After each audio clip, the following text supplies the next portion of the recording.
아멘, 아멘. 네, 저희가 지난주 금요일부터 다시 금요 예배가 시작되었죠. 이 금요 예배를 통해서 우리가 주님께 부르짖으며 정말 이 부르짖는 은혜를 통하여 응답받고 하나님의 놀라운 은혜를 경험하는 귀한 시간 되시길 주님의 이름으로 축원합니다. 축원합니다. 정말 살아계신 하나님을 경험하고 누리는 시간 되기를 소원합니다. 믿으시죠? 아멘. 예, 바라보고 나아갈 때에 정말 살아계신 그 하나님께서 우리에게 응답하실 줄 믿습니다. 우리 이제 사도신경 말씀 가지고 외우고 있는데 우리 한번 사도신경 같이 외워볼까요? 같이 외우겠습니다. 시작. 전능하사 천지를 만드신 하나님 아버지를 내가 믿사오며 그 외아들 우리 주 예수 그리스도를 믿사오니 이는 성령으로 잉태하사 동정녀 마리아에게 나시고 본디오 빌라도에게 고난을 받사 십자가에 못 박혀 죽으시고 장사한 지 사흘 만에 죽은 자 가운데서 다시 살아나시며 하늘의 부사 전능하신 하나님 편 앉아 계시다가 저로서 산자와 죽은 자를 심판하러 오시리라. 성령을 믿사오며 거룩한 공회와 성도와 서로 교통하는 것과 죄를 사하여 주시는 것과 몸이 다시 사는 것과 영원히 사는 것을 믿사옵나이다. 아멘. 아멘. 이 사도신경을 가지고 우리가 함께 이제 금요일마다 말씀을 좀 나누기를 원하는데요. 제가 지난주에 이 사도신경이 왜 등장하게 됐는지에 대해서 제가 세 가지를 말씀을 드렸어요. 첫 번째로 이 사도신경이 새롭게 시작되는 그 초대교회 가운데 자신들이 믿는 신앙을 좀 정의하기 위해서 내가 믿는 걸, 내가 어떤 걸 믿느냐 이걸 좀 고백하기 위해서 필요하다는 거죠. 그러니까 새롭게 세워지는 교회가 어떤 곳인지 자기들이 무엇을 믿고 있는지를 고백함으로 바르게 교회를 세워나가기 위해서 필요하다는 겁니다. 두 번째는 그 사도신경이 왜 필요하냐, 그 당시에 교회의 어떤 규범과 모범의 표준을 세우기 위해. 제가 말씀드렸잖아요. 그 당시에 이단들이 등장을 했어요. 영지주의, 아리우스파 여러 가지 이단들이 등장하다 보니까 그 이단들에 대하여 대척하고 그 대처하기 위하여 그러면 우리가 믿는 것이 무엇인지 기준을 세우는 거죠. 이것을 믿으면 이단이 아니고 이것을 믿지 않으면 이단이다, 이런 기준을 세우기 위해서 사도신경을 고백했다라고 말씀드렸어요. 그리고 마지막으로 사도신경이 왜 필요했냐, 다음 세대 교육과 믿음을 나누기 위해서 사도신경이 필요했다는 거예요. 그들이 처음에는 성경도 안 썼다고 그랬잖아요. 초대교회 성경 필요 없었어요. 널린 게 증인이거든요. 예수님 만났던 사람들이에요. 근데 예수님의 재림이 늦춰지니까 점점 거기 함께 신앙생활하던 증인들이 세상을 떠나게 되니까 우리가 믿는 것을 다음 세대들에게 전화해 줘야 되겠다, 우리는 이런 걸 믿어 라고 가르치기 위하여 사도신경이 만들어졌다라고 제가 이 세 가지를 말씀을 드렸어요. 그리고 그렇게 사도신경처럼 그런 신앙 고백의 대표적인 예로 베드로의 그 신앙 고백을 말씀을 드리면서 말씀드린 핵심이 뭐예요? 다른 사람이 뭐라고 말하냐 그게 중요하지 않다는 거예요. 그러니까 사도신경에 그렇게 쓰여졌으니까 우리가 읽는 거 그거 소용없어요. 그 고백이 내 고백이 돼야 돼요. 내 거. 그러니까 누가 거기서 물고기 잡아봤다더라 그런 얘기 할 필요 없어요. 내가 잡아야 되는 거예요. 그죠? 신앙 고백은 그런 겁니다. 신앙 고백은 다른 사람이 누가 했냐는 게 아니라 내가 내 하나님을 어떻게 고백하냐는 거예요. 그러니까 사도신경에 나와 있는 우리가 읽었던 그 고백들이 이전에 초대교회에서 적어놓은 거긴 하지만 그 사람들의 고백이 아니라 바로 지금 내가 고백하는 고백이 되어야 된다는 거예요.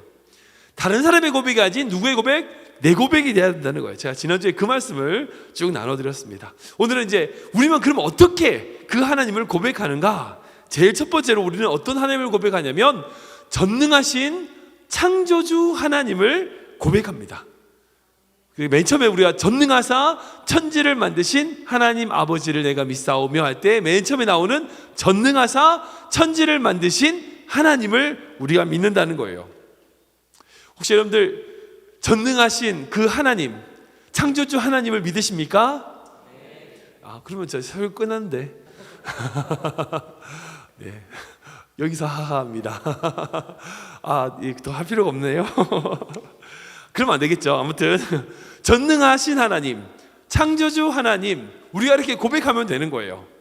이걸 고백하면 되는 겁니다. 근데 이 고백이 어떤 의미인지를 다시 한번 우리가 생각해 보기로 해요. 우리 본문 말씀 읽었던 창세기 1장 1절 다시 한번 읽어볼까요? 같이 읽겠습니다. 시작. 태초에 하나님이 천지를 창조하시니라. 아멘.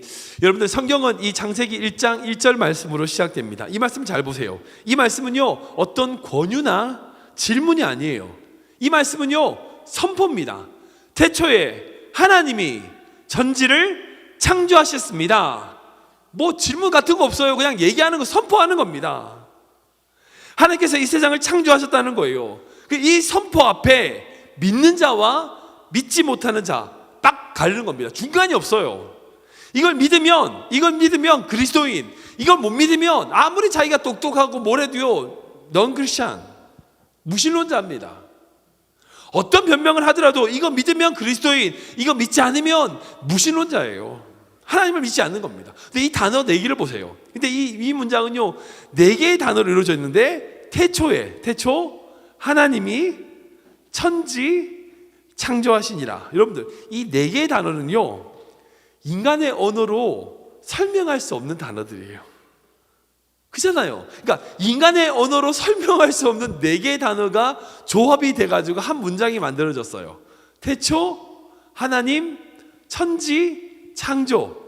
여러분, 태초가 뭐죠? 태초를 설명하실 수 있는 분 계십니까? 태초를 몰라요.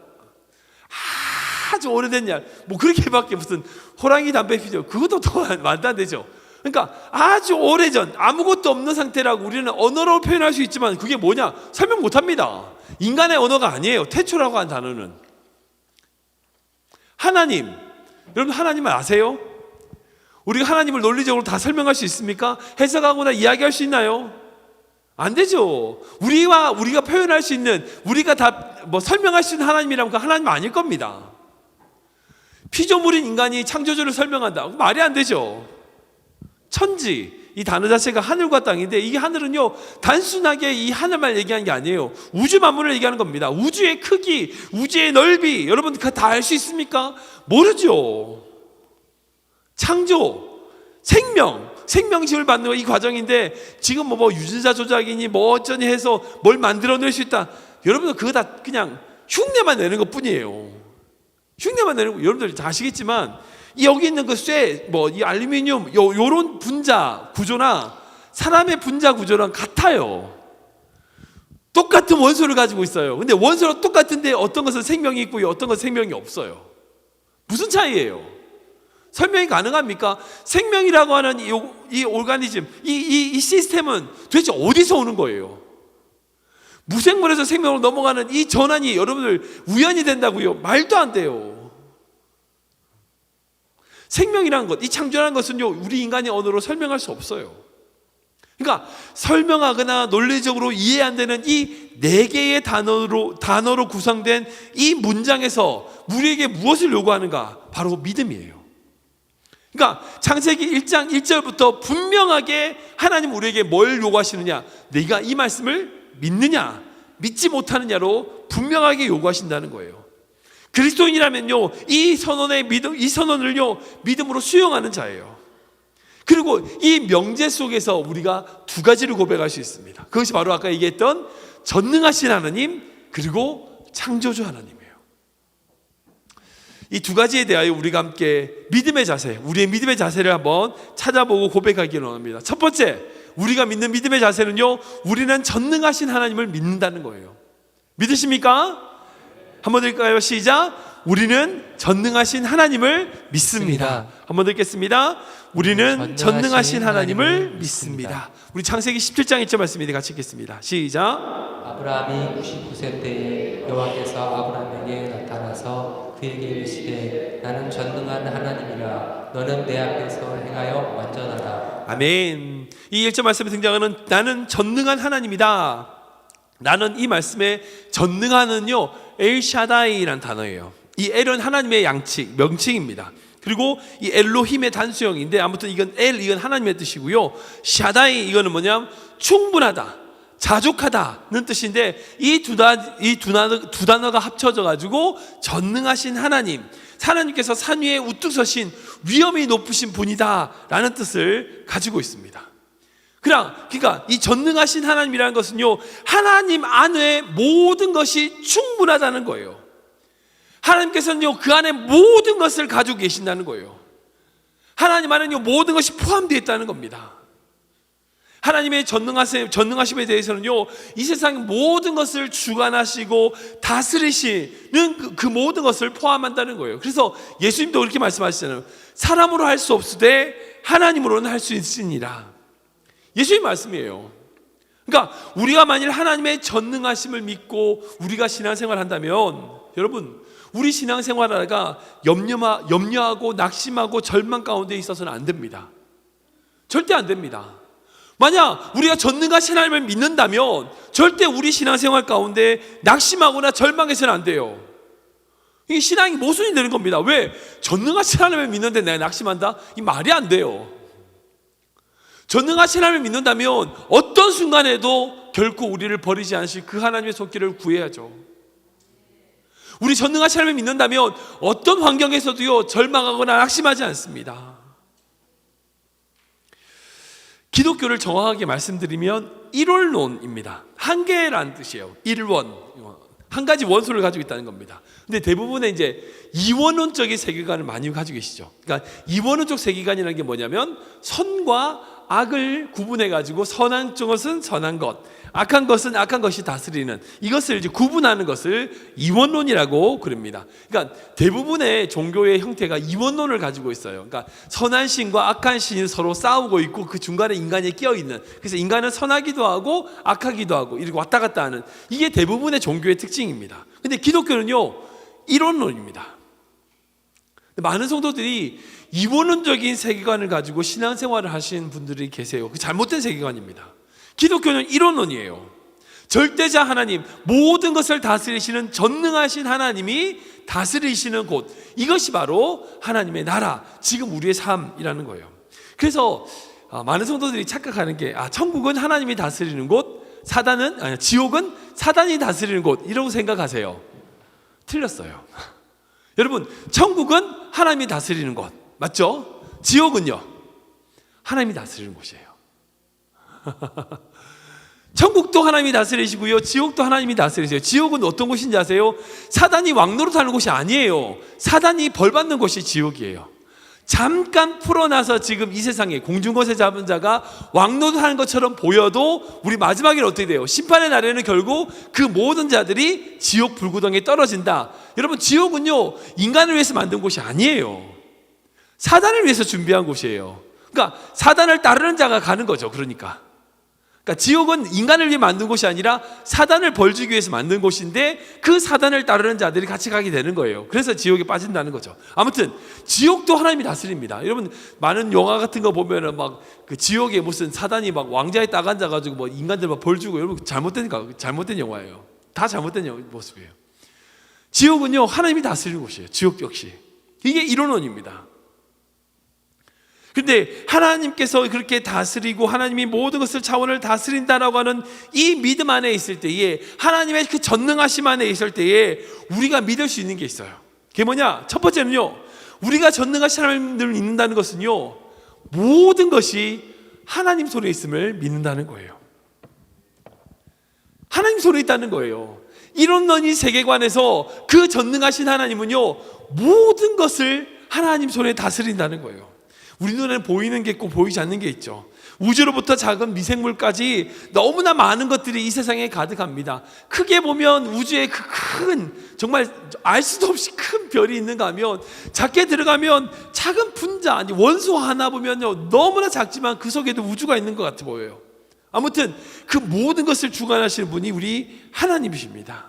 하나님이 모든 것을 주관하신다고 할 때, 하나님이 악 또한 주관하신다 라는 것을 우리가 믿어야 돼요. 분명 하나님이 선도 주관하시지만 악도 주관하시는 거예요. 우리가 때로 선한 것만 하나님 손에 있는 것으로 생각합니다. 아니요, 그렇지 않습니다. 악한 것도 하나님 손에 있습니다. 물론 하나님께서 악을 창조하지 않으셨습니다. 이 세상에 왜 악이 생겼느냐, 우리는 지금 다 이해할 수 없어요. 그러나 중요한 것은 뭐냐면, 그건 역시 하나님의 방법과 하나님의 때에 사용하기 위한 방법이더라는 거예요. 그걸 믿으셔야 돼요. 그걸 믿으셔야 돼요. 지금 내 앞에 있는 어떤 고난과 어려움, 하나님 도대체 이런 경우 왜 허락하셨습니까? 도저히 이해가 안 됩니다. 마치 욥기에 나오는 그 욥이 하나님 앞에 기도하는 것처럼, 하나님이 정말 이유도 없이 사단의 계략에 빠진 것처럼 우리 욥에게 시련을 주시잖아요. 그렇게 보이잖아요. 그러나 그렇지 않다는 거예요. 결국 그 욥에게 그 고난을 통하여 가르쳐주고자 하는 하나님의 중요한 핵심이 있다는 거예요. 우리 인생도 마찬가지입니다. 때로 우리 인생 가운데 낙담할 때가 있고, 때로 우리 인생 가운데 넘어질 때가 있고, 도저히 이해 안 되는 상황이 우리에게 있다 할지라도 여러분, 그 속에서 하나님이 일하실 일이 있다는 걸 믿으셔야 됩니다. 그걸 통하여 일하실 그 하나님을 기대하셔야 됩니다. 비록 그 상황이 사단이 마음대로 날뛰는 것 같고, 악한 자가 더 득세하는 것 같고, 정치적으로 힘있고 부정한 자들이 막 성공하는 것처럼 그렇게 보인다 할지라도 결코 그렇지 않습니다. 하나님의 때에 하나님의 방법으로 그 과정을 통하여 일하실 하나님의 목표가 있음을 믿으시기 바랍니다. 하나님의 섭리인 줄 믿으시기 바랍니다. 우리 인간의 이해로 다 이해가 된다고 여러분 그렇게 생각하지 마세요. 우리가 어떻게 하나님을 다 이해할 수 있습니까? 믿는 겁니다. 믿는 겁니다. 다 이해하지 못한다 할지라도 이것을 통하여 일하실 하나님을 신뢰하고 믿는 겁니다. 그 믿음이 우리를 세워준 줄 믿으시기 바랍니다. 두 번째, 전능하신 하나님을 믿는다는 건요, 하나님께는 모든 것이 가능하다는 것을 믿는 겁니다. 믿으십니까? 네. 하나님께 모든 것이 가능하다는 거예요. 하나님의 선하심, 섭리를 따르고 온전하게 만드시는 분이라는 것을 우리가 믿는 겁니다. 그렇기 때문에 하나님께서 계획하시는 결코 실패가 없습니다. 결코 실패가 없습니다. 하나님 손에 붙들린 자녀는요 결코 실패하지 않습니다. 실패인 것처럼 보여도요 그걸 통하여 일하실 주님이 손길이 있음을 믿으시기 바랍니다. 우리가 그것을 믿어야 돼요. 여러분들, 이스라엘 백성들이 광야를 나왔을 때 생각해 보세요. 정말 하나님께서 인도하셔가지고 나왔잖아요. 뭐 물이 있어요, 먹을 게 있어요. 그때 뭐 당시 장정만 60만이라 하니까 거의 200만의 인구와 가축들이 무더운 광야로 나왔습니다. 도저히 말도 안 되는 상황인데 그런 상황 속에 하나님 어떻게 하셨어요? 구름 기둥과 불 기둥으로 지키시고 만나와 메추라기로 그들을 먹이셨어요. 우리 인생도 마찬가지죠. 이스라엘이 광야와 같이 사는 것처럼 지금도 우리가 광야길을, 이민 광야를 살아가고 있지 않습니까? 그 이스라엘 백성이 뜨거운 햇볕에 나간 것처럼 우리 인생 가운데도 그렇게 뜨거운 어떤 문제와 환란들, 경제적인 폭풍들, 빈곤함들 만날 때가 있죠. 그러나 사는 분들은 어떤 환경에 있다 할지라도 이거 하나만 믿으세요. 하나님께는 모든 것이 가능하다는 거예요. 하나님께서는 모든 것이 가능하게 나에게 채우신다는 것을 믿으셔야 돼요. 우리가 그것을 믿을 때에 지금 우리 눈에 어떤 문제, 그 문제가 얼마나 큰지, 그 상황이 얼마나 안 좋은지 그게 중요하지 않습니다. 중요하지 않아요.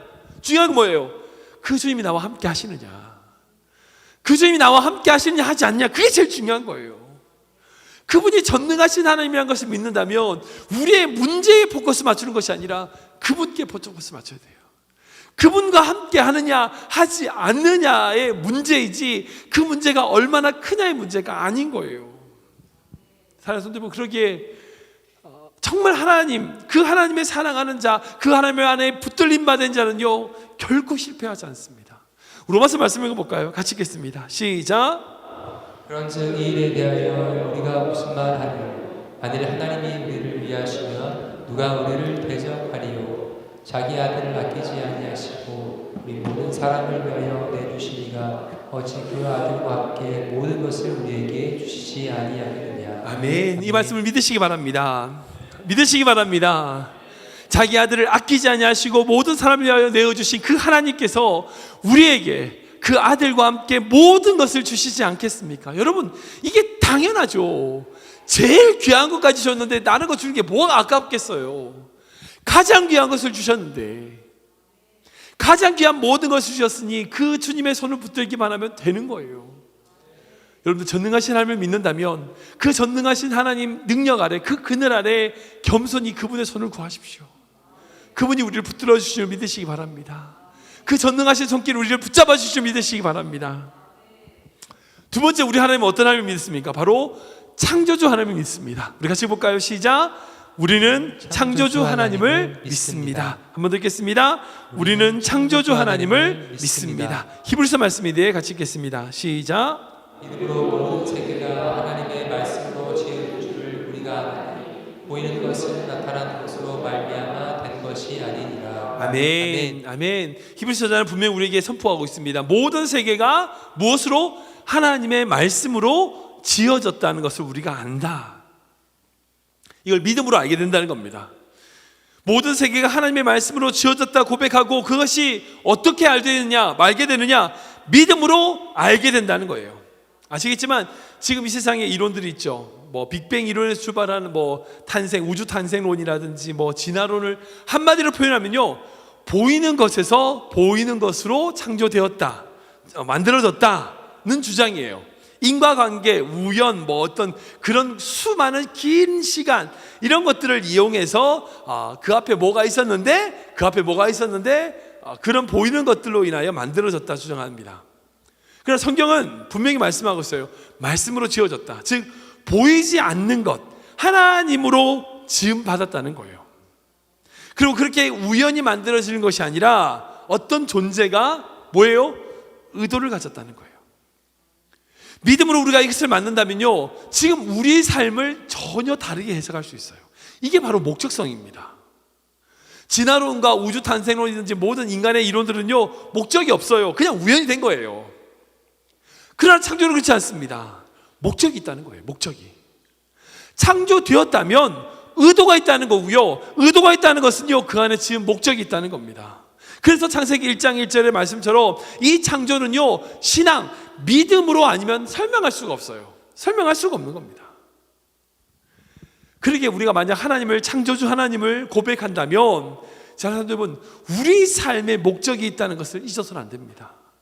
그냥 왔다 그냥 가는 인생이 아니라 우리를 부르신 하나님의 부르심에 이유가 있고 그 목적을 발견하고 찾아가는 것이 우리 인생이다. 여러분, 이것을 기억하셔야 돼요. 만약 우리가 이와 같은 고백을 하면서도요, 내 인생은 아무것도 아니다 라고 말한다면 그건요, 지금 우리가 말하는 이 신앙 고백과 대치되는 모순되는 겁니다. 분명히 창조주 하나님을 믿는다고 얘기하면서 난 내 인생에 목적이 없어, 거짓말인 거예요. 두 개 중에 하나는 거짓말입니다. 아까 얘기한 것처럼 전능하신 하나님을 믿는다고 해서 낙심하는 것, 이 둘 중에 하나는 거짓말인 것처럼 이것도 마찬가지예요. 창조주 하나님을 믿으면서 내 인생에 목적이 없어, 여러분, 둘 중에 하나는 거짓말이에요. 근데 어쨌든 우리가 창조주 하나님을 믿는다는 이 믿음으로 말미암아 깨닫게 되는 것이 첫 번째 있어요. 그게 뭐냐면 만물이 주님께 속했다는 거예요. 하나님이 창조하셨으니까, 창조하신 분이 있잖아요. 창조하신 분이 있으니까 이 모든 만물이 창조하신 그분께 속했다는 겁니다. 우리 골로새서 말씀 읽어볼까요? 같이 읽겠습니다. 시작. 만물이 그에게서 창조되되 하늘과 땅에서 보이는 것들과 보이지 않는 것들과 모든 왕들이나 주권자들이나 통치자들이나 권세들이나 만물이 다 그로 말미암고 그를 위하여 창조되었고. 아멘. 골로새서는 분명히 우리에게 선포하고 있어요. 하나님께서 창조하셨기 때문에 왕권, 주권자, 통치자, 권세, 만물, 모든 것들이 다 그에게 위하여, 그를 위하여 창조되었다. 그에게로 말미암았다는 거예요. 우리가 믿는 하나님은 창조주 하나님이십니다. 그러기에 이 모든 만물의 주인 되시는 거예요. 그러기에 하나님이 믿는 모든 자들은 바로 자신이 하나님께 속했음을, 즉 하나님이 나의 주인임을 고백하는 자들이에요. 그러니까 그리스도인은요, 함부로 죽을 수도 없어요. 왠지 아시죠? 여러분, 노예 같은 경우는 주인의 소속이기 때문에 함부로 죽을 수도 없어요. 아플 수도 없습니다. 함부로 낙담할 필요도 없어요. 주인 시킨 대로 하면 되는 거예요. 우리 그리스도인 마찬가지예요. 여러분들이 어떤 문제와 어떤 고난이 있더라도요, 여러분들 결국 죽지 않습니다. 죽을 필요 없어요. 여러분들은 여러분들 게 아니에요. 하나님 겁니다. 그러면 그런 자들이 고백하는 것이 뭐예요? 내게 있는 모든 것이 하나님의 것입니다.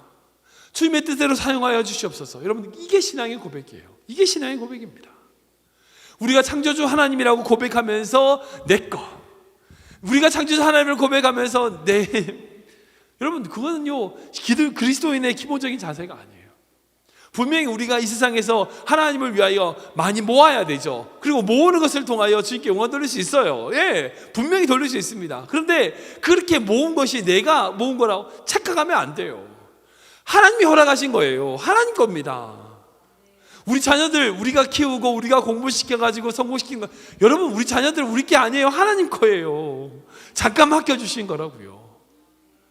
여러분들의 가정의 남편과 아내 마찬가지입니다. 우리 가정 또한 마찬가지고, 우리 가정 다 하나님 거예요. 우리의 건강 또한 마찬가지입니다. 여러분들, 우리의 생명이 코끝에 있어요. 오늘 나가다 5분 뒤에 어떻게 될지 우리 아무도 몰라요. 주님께서 걷어가시면 없어지는 겁니다. 그게 우리 인생이에요. 그러기에 날마다의 삶 속에서 내 삶 모든 것이 주님의 것입니다를 고백해야 돼요. 이 세상의 모든 삶에 있어서 우리가 그렇게 고백하는 거예요. 여러분, 그 고백이 바로 창조주 하나님을 고백하는 겁니다. 두 번째, 창조주 하나님을 믿는다면 그것은 뭐냐? 이 모든 만물이 목적이 있음을 믿는 거예요. 목적이 있음을. 아까 말씀드린 것처럼 목적이 있다는 거예요. 만드신 목적. 자동차를 만든 이유는 뭐예요? 자동차 타려고 그런 거죠. 시계를 만든 목적이 뭡니까? 시간을 보기 위해서입니다. 시간을 정확하게 가리키고 시간을 맞추기 위해서 시계를 만들죠. 여러분, 이 마이크 만들 목적이 뭐예요? 마이크 가지고 제가 무슨 망치질 하겠습니까? 마이크로 이제 소리를 전달하는 역할이죠. 전등을 만들었어요. 왜 만들었어요? 불을 밝히는 겁니다. 그러니까 이 세상의 모든 만물의 창조한 목적이 있고 그 목적대로 쓰임받을 때 그것이 가장 행복하다는 거예요. 행복은요, 두 가지로 구별할 수 있어요. 하나는 뭐냐면 소유 행복과 존재 행복으로 구분할 수 있어요. 소유 행복은 뭐냐면 내가 가질 때 행복한 거예요. 여러분들 가지면 행복하잖아요. 저만 그런가요? 가지면 행복해요. 물론 행복해요. 그러니까 그건 행복이 아니라고 말하잖아요. 행복해요. 근데 그 소유로 말미암아 주어진 소유 행복은요, 일시적이에요. 잠깐이에요. 여러분, 오늘 100만 원 벌고 나면 이제 평생 행복할까요? 절대 그렇지 않아요. 10억이든 100억이든 1000억이든 얼마의 돈이 있더라도 여러분 그 돈만큼 행복한 시간이 딱 있고 나면 그 다음에 없어져요. 만약에 어떤 사람이 정말 누군가가, 우리 성경이가 저한테 한 달에 1000불씩 준다고 예를 들어서 쳐봐요. 1년 동안 계속 1000불씩 주는 거예요. 그 다음에 처음에는 어떻게 해요? 너무 감사하죠. 성경이한테 내가 진짜 감사하다. 근데 1년 지나면 어떻게 되냐 알아요? 1년 지났는데 아직도 1000불이라고. 아니 어떻게 1000불씩 주면서 좀 올릴 생각 안 하고 1년 지나면서 어떻게 아직도 1000불이냐고. 인간이 그래요. 그래가지고 만약에 또 1000불씩 1년 지나면 100불씩 올려가지고 1100불씩, 2년 지나면 1200불 이렇게 100불씩 올라간다. 그럼 올라가는 거 좋아하는 것 같으죠? 한 10년 지나 보세요.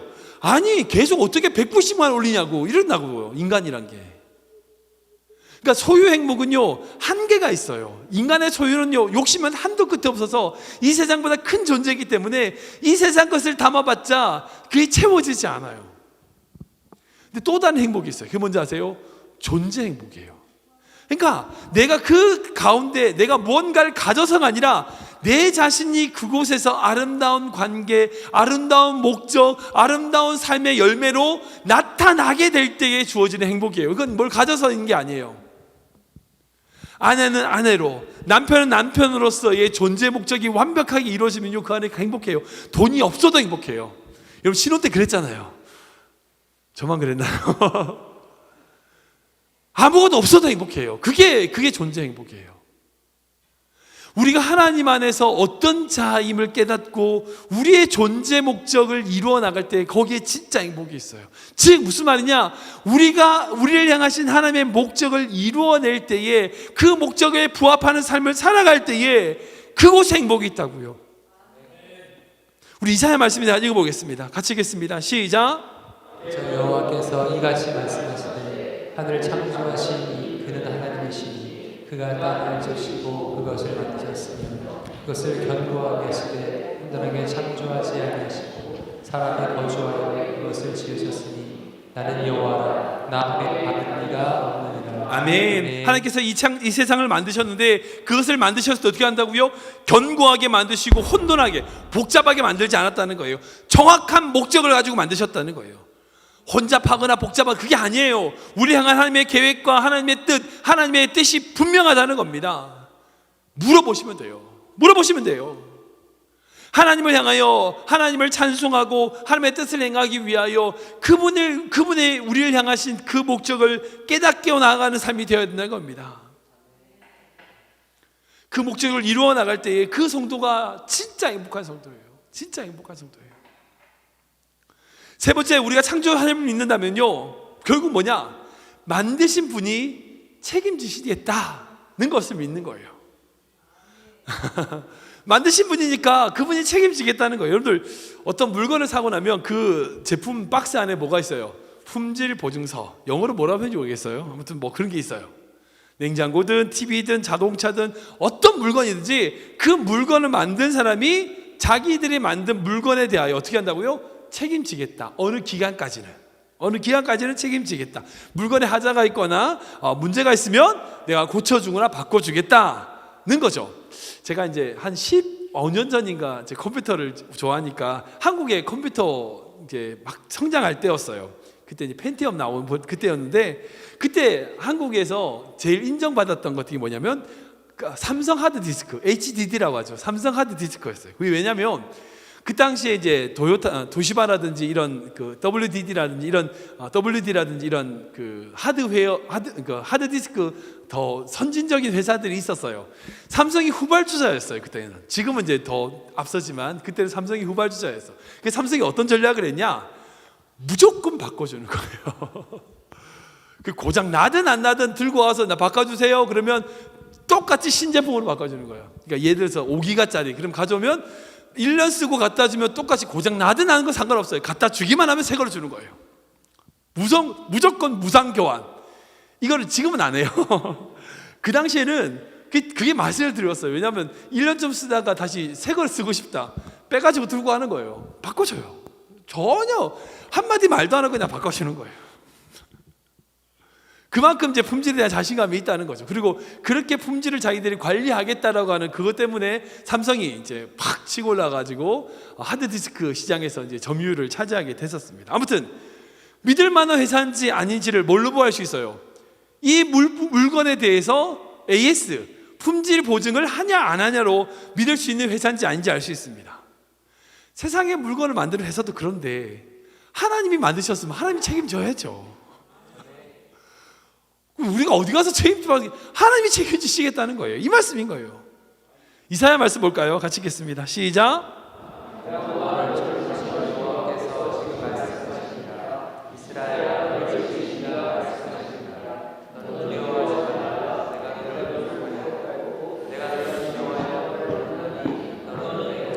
아멘. 아멘. 이 말씀 이후에 이제 2절 3절에 뭐라고 하냐면 내가 너를 이렇게 물 가운데 지날 때도 지켜주고 보호해주고 이렇게 약속을 지켜주시겠다는 말씀이 기록되어 있어요. 한마디로 뭐예요? 내가 너 책임진다. 내가 너 품질 보증한다는 거예요. 하나님께서 분명히 너는 내 것이라고 말씀합니다. 이거 뭐예요? 내가 너를 책임지겠다는 겁니다. LG 냉장고가 고장났는데 삼성에 가서 고치면 고쳐져요? 안 고쳐집니다. 현대자동차 고장났는데 도요타 가면 돼요? 안 돼요. 누가 만들었는지 그 모든 그 사람에게 책임을 따지는 겁니다. 그러기에 우리를 만드신 분, 내가 이스라엘아 너를 지으신 이가 말씀하시느니라. 너는 두려워하지 말라. 딴 데 가지 마라. 어쩔 수 없다. 너는 내 거야. 너는 내 거야. 우리가 주님께 가면, 주님께 나아가면 그 창조주 하나님께서 우리를 책임지시겠다 약속하시는 거예요. 우리를 만드신 분이시기 때문에 우리의 약점도 아세요. 우리의 문제도 아시고요. 그리고 우리가 어떻게 해야 치료받는지, 우리가 어떻게 회복해야 되는지 가장 주님이 잘 아시는 분이에요. 그러기에 날마다 우리는 창조주 하나님, 그 하나님을 고백하며 그분께 나가야 되는 줄 믿으시기 바랍니다. 말씀을 정리하겠습니다. 오늘 사도신경 가장 중요한 고백, 제일 먼저 들었던 그 두 개의 고백, 전능하신 하나님, 창조주 하나님에 대해서 고백했습니다. 이것은요 우리의 믿음의 문제입니다. 안 믿어지면요 다시 기도하셔야 돼요. 믿음 달라고 기도하셔야 돼요. 그리고 믿어지면 이 창조주 전능하신 하나님, 이 창조주 하나님, 이 두 가지 믿음으로 어떤 환경과 어떤 상황에도 낙심할 필요 없습니다. 왜냐하면 그분이 전능하신 분이니까. 그리고 어떤 환경에서도요 우리를 변화시키실 분입니다. 왜? 그분이 창조주 하나님이시니까. 우리 그 하나님에 대하여 믿음으로 날마다 고백하면서 우리 삶의 한 걸음 한 걸음 믿음으로 전진해 나가는 우리 귀한 성도 되시길 주님으로 축원합니다. 축원합니다.